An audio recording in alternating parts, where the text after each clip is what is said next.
Hello বন্ধুরা, কেমন আছেন সবাই? আশা করছি সবাই ভালোই আছেন। বন্ধুরা, ফেসবুক বিশ্বের সবচেয়ে জনপ্রিয় সামাজিক যোগাযোগ মাধ্যম। আমাদের ফেসবুক অ্যাকাউন্টে থাকে বিভিন্ন রকমের তথ্য। আমরা চাই না এই তথ্যগুলো কেউ জেনে যাক, কিন্তু হ্যাকাররা অনেক সময় নানান কূটকৌশল অবলম্বন করে আপনার ফেসবুক সম্পর্কে নানান তথ্য জেনে নিতে পারে। কিভাবে বুঝবেন কেউ আপনার অ্যাকাউন্ট ব্যবহার করছে কিনা, কিভাবেই বা এটি বন্ধ করবেন, বিস্তারিত থাকছে আজকের এই ভিডিওটিতে। অবশ্যই ভিডিওটি কন্টিনিউ করবেন। আর সম্পূর্ণ ভিডিওটিতে আপনাদের সাথেই আছি আমি রাজু আহমেদ।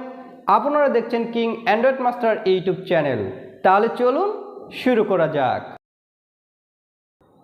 ওয়েলকাম ব্যাক বন্ধুরা, অনেকেই মনে করেন হ্যাকারদের শনাক্ত করা মুশকিল, কিন্তু বিশেষজ্ঞরা হ্যাকারদের চেনার কিছু সহজ কৌশল বলে দিয়েছেন। এই কৌশলগুলো হলো, প্রথমত আপনার ফেসবুক ওপেন করুন, এবার 3 ডট মেনুতে ক্লিক করুন, তারপর সেটিং অ্যান্ড প্রাইভেসি অপশানে ক্লিক করুন। সেটিং অ্যান্ড প্রাইভেসি অপশানে ক্লিক করার পর সেটিং অপশান সিলেক্ট করুন। নিচে স্ক্রল ডাউন করে security and log in option select করুন।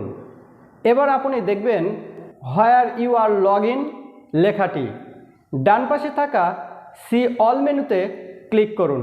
সি অল মেনুতে ক্লিক করার সাথে সাথে আপনার অ্যাকাউন্ট ব্যবহারের ইতিহাস দেখতে পাবেন, অর্থাৎ আপনি যে ডিভাইসগুলো ব্যবহার করে ফেসবুক লগ ইন করেছেন সেগুলো দেখা যাবে। লগ ইন হিস্টোরি দেখার সময় যদি কোনো অচেনা ডিভাইস চোখে পড়ে, তাহলে ধরে নিন আপনার অ্যাকাউন্ট ইতিমধ্যে হ্যাক হয়ে গেছে, অর্থাৎ আপনার ফেসবুক অ্যাকাউন্টটি কারো নিয়ন্ত্রণে রয়েছে। বিশেষজ্ঞরা এমন ঘটনা ঘটার 2টি কারণ রয়েছে বলে উল্লেখ করেছেন। প্রথমটি হলো, আপনি হয়তো কোনো পরিচিত মানুষের বা বন্ধুদের ডিভাইসে ফেসবুক লগ ইন করেছিলেন, কিন্তু পরে লগ আউট করতে ভুলে গেছেন। এখন সে হয়তো এর সুযোগ গ্রহণ করছে। আর দ্বিতীয়টি হলো, অপরিচিত কোনো হ্যাকার অসাধু উদ্দেশ্য কিংবা প্রতিহিংস পরায়ণ হয়ে আপনার ফেসবুক হ্যাক করেছে। আপনার অ্যাকাউন্টের ক্ষেত্রে এমনটি হলে কি করবেন? আপনার ফেসবুক অ্যাকাউন্ট যদি হ্যাক হয়ে যায়, তাহলে লগ ইন হিস্টোরিতে যে ডিভাইস অচেনা মনে হয় সেই ডিভাইসটি লগ আউট করে দিন। কিভাবে লগ আউট করবেন? ডিভাইসটির ডান পাশে থাকা 3 ডট মেনুতে ক্লিক করুন। এবার নিচের দিকে 2টি অপশান আসবে, একটি সিকিউরিটি লগ ইন, অন্যটি লগ আউট। আপনি লগ আউট অপশান সিলেক্ট করে দেবেন, ফলে যে ডিভাইসে আপনার অ্যাকাউন্টে লগ ইন করা রয়েছে সেখান থেকে লগ আউট হয়ে যাবে। এবার একদম নিচের দিকে log out all section option দেখতে পাবেন।